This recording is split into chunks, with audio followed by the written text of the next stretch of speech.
कहेंगे, उसके आगे झोली फैलाकर ना मांग लेंगे, उससे ना कहेंगे, उसके आश्रित होकर आश्रित। कितनी कृपा है उसकी, कितनी कृपा। यहाँ आने वाला कभी खाली नहीं गया। हो सकता है थोड़ी फाइल मोटी होगी तो पढ़ने में समय लग रहा होगा, पर विश्वास के साथ में अगर उसके दरवाजे पर तुम आते रहे, कहते रहे, प्रणाम करते रहे, उसकी सेवा करते रहे तो खाली तो नहीं रख सकता। एक ना एक दिन हाथ पकड़कर किस सिंहासन पर और किस गादी पर बिठाएगा तुम भी नहीं समझ पाओगे कि कहाँ बैठ गए। किस भक्ति। एक पत्र है, अच्छा है, देखिए।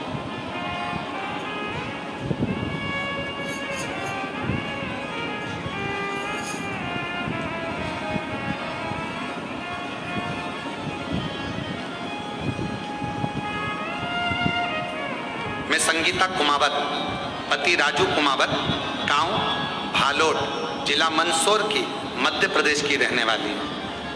एक लोटा, कहीं बैठे हो तो आ सकती हैं पीछे से। एक लोटा जल का मैं क्या वर्णन करूं।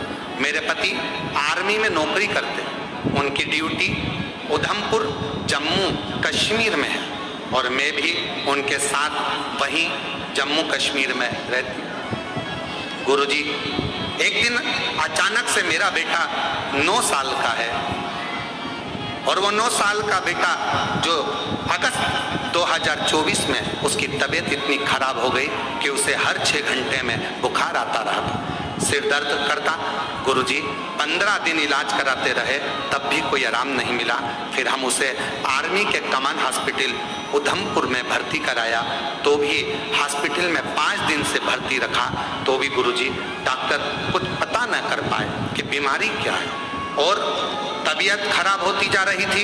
अचानक से ऑक्सीजन कम हो गई और ऑक्सीजन कम होते से ही उसका शरीर बिगड़ गया और उसको वेंटिलेटर पर डाल दिया गया। वेंटिलेटर पर डालकर अचानक से वेंटिलेटर पर उसको झटके आने लगे। झटके आते आते डॉक्टर ने जब इलाज करा तो कहा कि इसका ब्रेन टेस्ट करना पड़ेगा।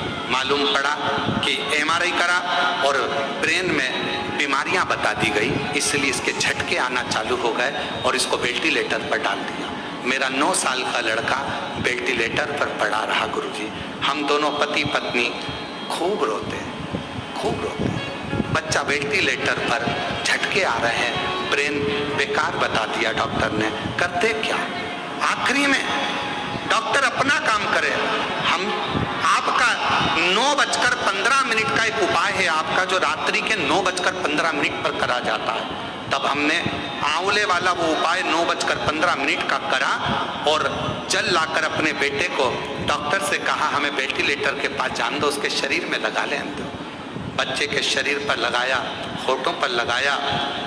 लगाने के आधे घंटे बाद उसके शरीर में हलचल हुई और वेंटिलेटर से धीरे धीरे उसको आराम लगना प्रारंभ हो गया और डॉक्टर के कहने पर उसका ब्रेन भी काम करने लगा और उसकी छुट्टी कर दी। आज हम बाबा को प्रणाम करने के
से कहो, दिल से सुनता।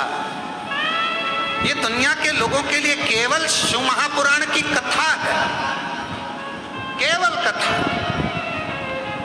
पर हम कहते हैं ये केवल कथा नहीं है, मेरा बाबा आपके बीच में आकर आपके दिल की बात सुनता। जब आंख बंद कर कर कथा के पंडाल में बैठकर श्री शिवाय नमस्तुभ्यम कहकर आप कहते हो मेरा सब दुख काटो, और मौन हो जाते हो कुछ देर के लिए, और जब उससे अपने दिल की बात करते हो ना, तब वो 3 महीने के अंदर तुम्हारी झोली भर ही देता। इतनी कृपा,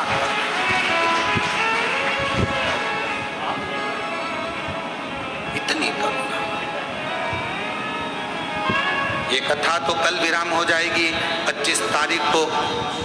1 तारीख से अग्रवाल धर्मशाला की कथा रहेगी, उसमें आना नहीं क्योंकि जगह मिलती नहीं, छोटा सा हॉल रहता है, रोड पर लोग बैठते हैं।